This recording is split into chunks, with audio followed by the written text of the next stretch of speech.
The only thing that is more full than open chords on an acoustic guitar is the storage on my iCloud account, which I'm constantly being reminded of over and over again, even though I turn off notifications. But today we're talking about how to extract the most beauty out of an acoustic guitar, and I think it just kind of comes with some tips and tricks that you could use on really any acoustic guitar. We're going to do this in the key of E major, but a lot of this can be used in a lot of different keys. So let's start off with just the regular E major chord, right? So open E, 2A, 2D, 1G, open B, and open E. Alright, so you're getting all 6 strings, and I think that's like why open chord sounds so good on an acoustic guitar, regardless of what key you're in. When you can get some of the open strings to ring out around fretted chords, right? Even if they go together or not, it just sounds really great, right? So a lot of what we're gonna do today has the B and the E string on top of the chord, sometimes open, sometimes not. But let's just talk about chords in this key, all right? The most common chords in any key are gonna be the 1 chord, the 4 chord, the 5 chord, and the 6 chord in some order, all right? In this key, the 1 chord happens to be E major, the 4 chord happens to be A major, and again, 1, E, 2, F sharp, G sharp, A, that's where that A comes from, A major, 5, what comes after B, 4, 5, A, B, B major, and then the 6th chord is C sharp minor. Okay, so a lot of people are afraid of, they're like, okay, I can handle that E major and that A major, but it's that B major that a lot of times is a double bar chord, that C sharp minor, which is a bar chord that people struggle with. But if we actually open up some of these notes,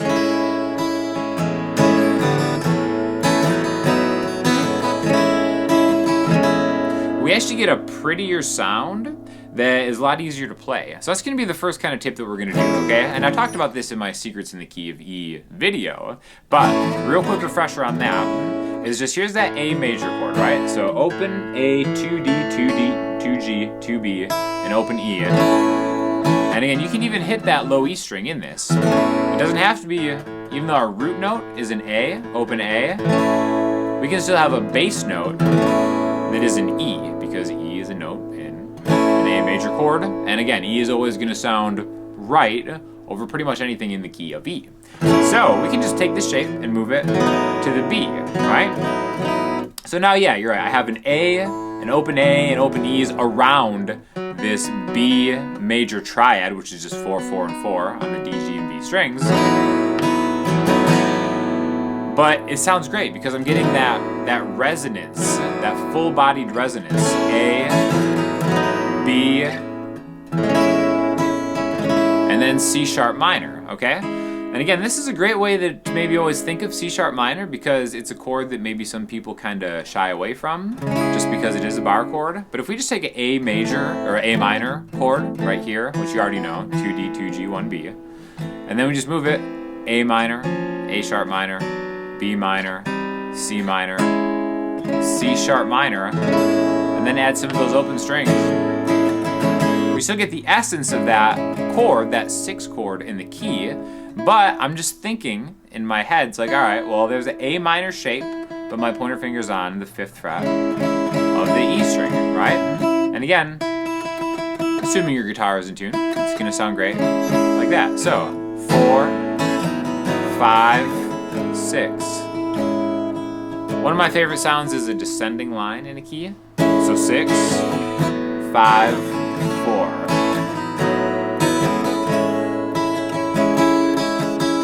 And like we said, B is a note in here, so if you even want to open up the B string in these chords,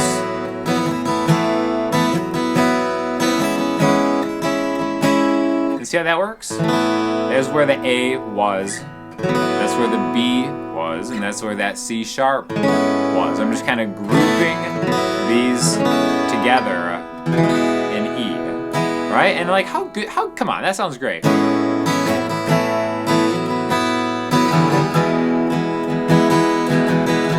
And it almost sounds like maybe you're in an alternate tuning, in my opinion, but it's really just a standard tune, key of E, with these going to be other ways that we can play these same chords that kind of get the same idea in different parts of the neck, which we're going to talk about as soon as I tell you about the sponsor of today's video, Elixir Strings. Another reason we're extracting maximum beauty from this guitar is because I have Elixir 12 nanowebs on this Martin D18. Nothing beats it, nothing sounds better, nothing plays easier. I've been using these forever. You guys know it. If you've ever watched videos from me, you know that I am a total simp for Elixir Strings. So I have an affiliate link in the description of this video. Please, helps me out a lot if you click that link and just order a set of strings. They last forever and they just feel so much better. They're so much easier on your fingers. They're easier to hold down. They get that smooth sound and nothing sounds better. All right, so let's do some different voicings. Let's stay on that C sharp minor, okay? And this is really kind of the range where you would find an A major bar chord, right? I'm thinking of, the 5th fret. So even though we have that C sharp minor that we've just opened up like that, now we can take it to an A major triad just by getting 5, 5, and 6. Okay, so watch this real quick. I'm going to do a 4, 5, 6 chord just with different voicings here.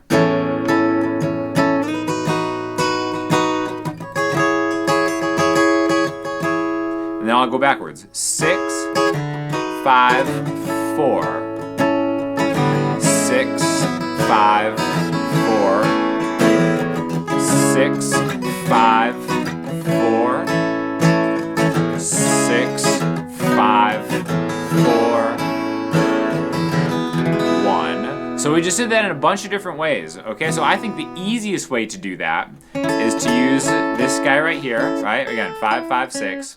And now the thing about this, especially in this key, what I'm doing is my middle finger is actually butting up right against the D string, okay? D is where you run into trouble in this key. There's me getting an open D. That doesn't sound great, right? Because actually there's a D sharp in the key of E. So something you want to think about. And that's why if we are going to open up these strings, in this key specifically, really take note that the open D string and the open G string are not going to be in this key. Anything else you can leave open. So any shape that you know for these chords, you can alter by opening up some of the strings around it. All right? So when I'm doing this, my middle finger is sliding, but still holding on to that D so I'm not hearing it. But I can still get that cool sound by just getting these 3 strings, sliding a step higher. And again, there's A, B major, and then for the C sharp minor, you just hold them straight in line. Okay? So now I can add maybe, open A or E. There's B, and there's A. Or like before,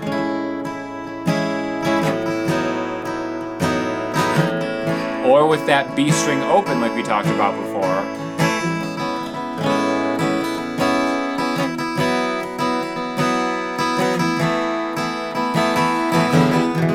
And it'll always resolve on E major. I think that sounds really cool.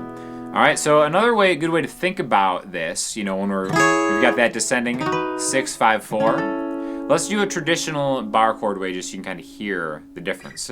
6, 5, 4. Okay, so the C sharp minor would just be you bar the entire 9th fret, and then your ring finger and your pinky get the 11th fret on the A and the D string. So that's a closed voice bar chord. Sounds great, tried and true, but it can be a little difficult on your hands if you don't have that bar chord strength in there. And then we go a step back to get that B major, or again it's 7, 9, 9, 8, 7, 7. And then A, same shape, right? C sharp minor, B major, A major. Now another thing that I like to do is do these same root voicings with both the B and the E strings open on top. So it looks like I have a bar chord. Here's a full bar chord and then just opening up. You can kind of see I just have a little room to open that up. So now that B and E ring out on top.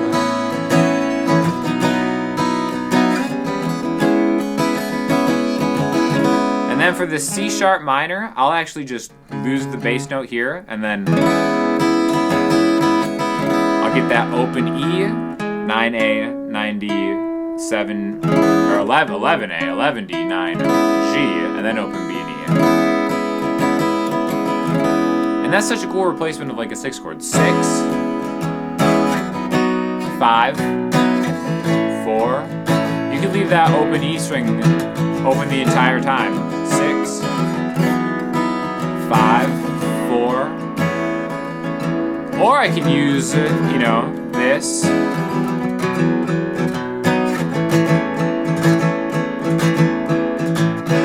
And now I'm using that root note on and off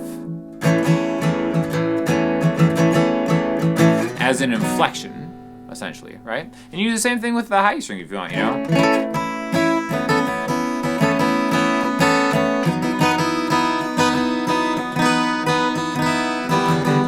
Always going to lead you back home to E major, right? So we got a lot of different ways that we can mess around with this, and I think it's cool, especially if you have a song that is, you know, in a similar, if it's like all in the same key, but maybe the chords don't change, maybe like just a 6-5-4 progression. You can kind of change how the song feels and vibes just by changing the chord voicings, right? Instead of just going 6, 5,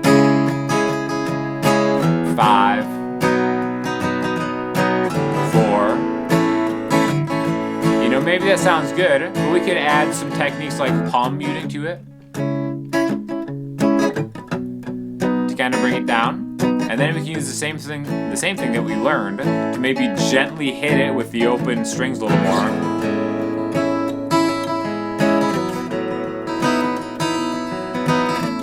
And it's not so much a volume difference, it's a vibe difference. Now I'll go to the higher voices.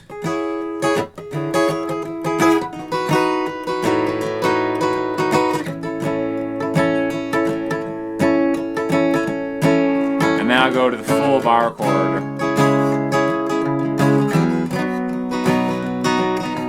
And then I'll do the same thing, but I'll open up the B and E strings.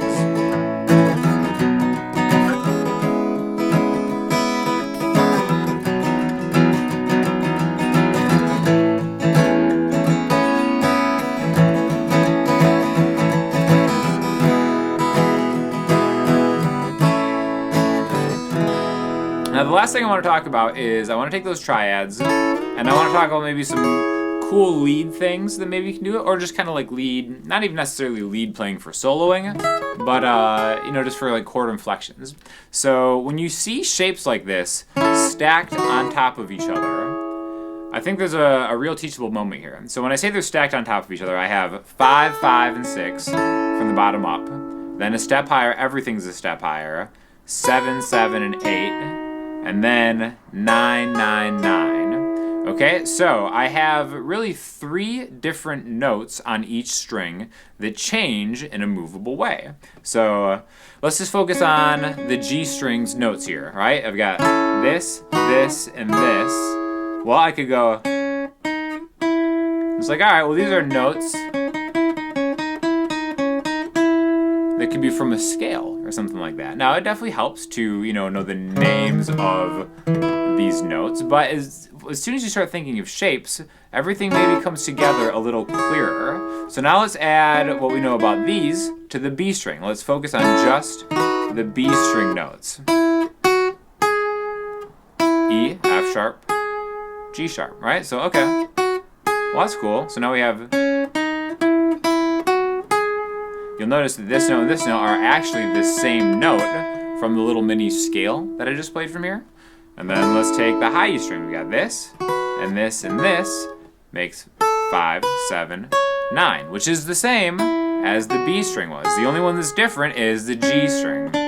Or, there we go. I just screwed up my own scale, the own point that I tried to make.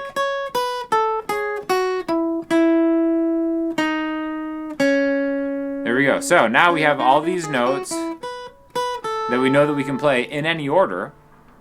And then if you pair it with something else that you might know, which is like the relative minor of any key, and the key of E is just 3 frets back. That's why that C sharp minor is such a cool spot, because That's where that guy lives, that minor pentatonic position 1. So now we do that same trick where we mute the D string and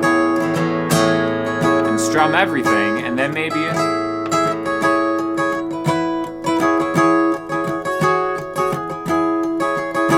we can kind of take those notes from it and then just add it to kind of make a different sounding chord, right? So there's a lot going on here, but I do think that seeing the shapes and then seeing how they're stacked and how that really makes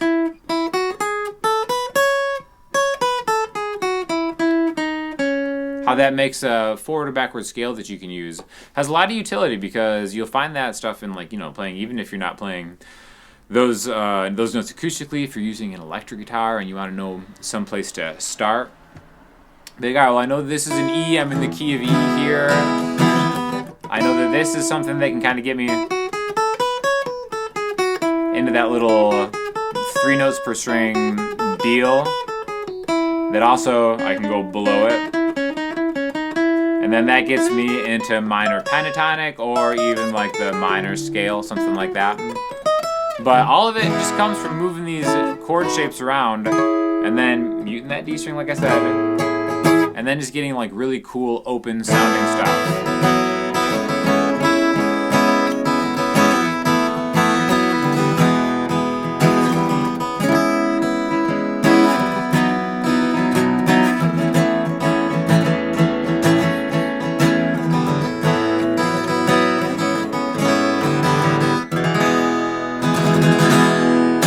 Again, it's only going to sound good if you're using these little extra strings on there. You know that's true. So thank you again to them for sponsoring the video. Get yourself a set, like I said, in that affiliate link in the description. If you have any questions or comments, hit me up in the comment section, Instagram, or the website, and I'll talk to y'all soon. Thanks a lot.